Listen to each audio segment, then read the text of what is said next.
আসসালামু আলাইকুম।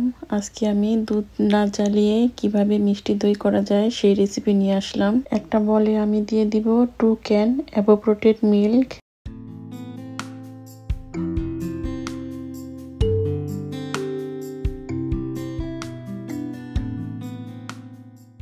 One can দিয়ে দিব কনডেন্স মিল্ক,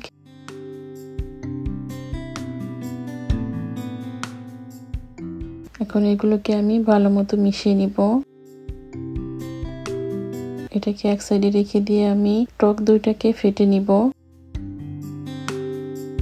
আপনারা এভাবে টক দইটাকে আগেই ফেটে নেবেন, তা না হলে দুধের ভিতরে দানা দানা ভাব চলে আসবে। মিল্কটাকে আমি মাইক্রোওয়েভে গরম করে নিয়েছি, হাত চুপিয়ে রাখতে পারবেন এইরকম গরম করে নিতে হবে। এখন আমি টক দই দিয়ে ভালো মতো ফেটে নিব।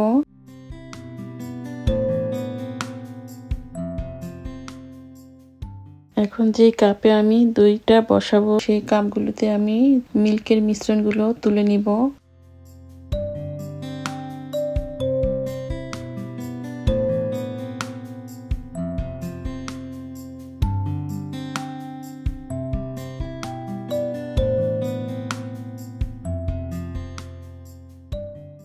আজকে আমি রাইস কুকারে মিষ্টি দইটা পাতবো। এখন একটা ফয়েল পেপার দিয়ে আমি সবগুলো কাপ এভাবে পেঁচিয়ে নিব।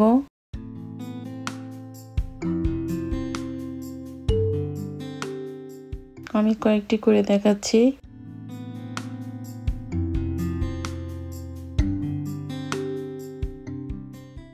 সবগুলো পেঁচানো হয়ে গেছে। এখন আমি রাইস কুকারটাকে ফ্রি হিটেড করে নিব এবং এই ছিদ্রটা আমি বন্ধ করে দিব।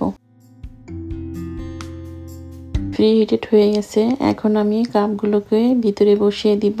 আমি রাইস কুকারের ভিতরে একটা স্ট্যান্ড বসিয়ে একটা তাওয়াল দিয়ে দিয়েছিলাম। সবগুলো বসানো হয়ে গেছে। এখন ঢাকনা দিয়ে ঢেকে দিব।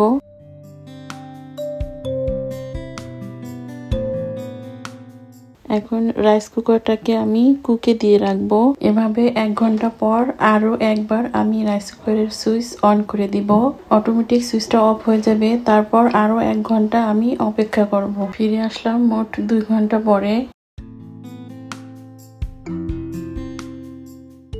এবং এই কুকারের মধ্যেই আমি দইগুলোকে ঠান্ডা করে নিয়েছি। এখন কিন্তু পুরোপুরি ঠান্ডা আছে। গরম অবস্থায় একটু পাতলা মনে হতে পারে,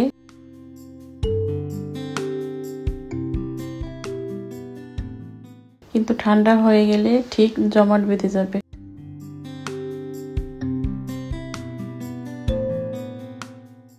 দেখুন আমার দইগুলি কতটা পারফেক্ট। বিশ্বাস করেন এভাবে বানালে বুঝতে পারবেন এটা দই খাচ্ছেন না, মনে হবে অমৃত খাচ্ছেন। আজকে এ পর্যন্তই। ফিরে আসবো আবার নতুন কোনো রেসিপি নিয়ে ইনশাল্লাহ।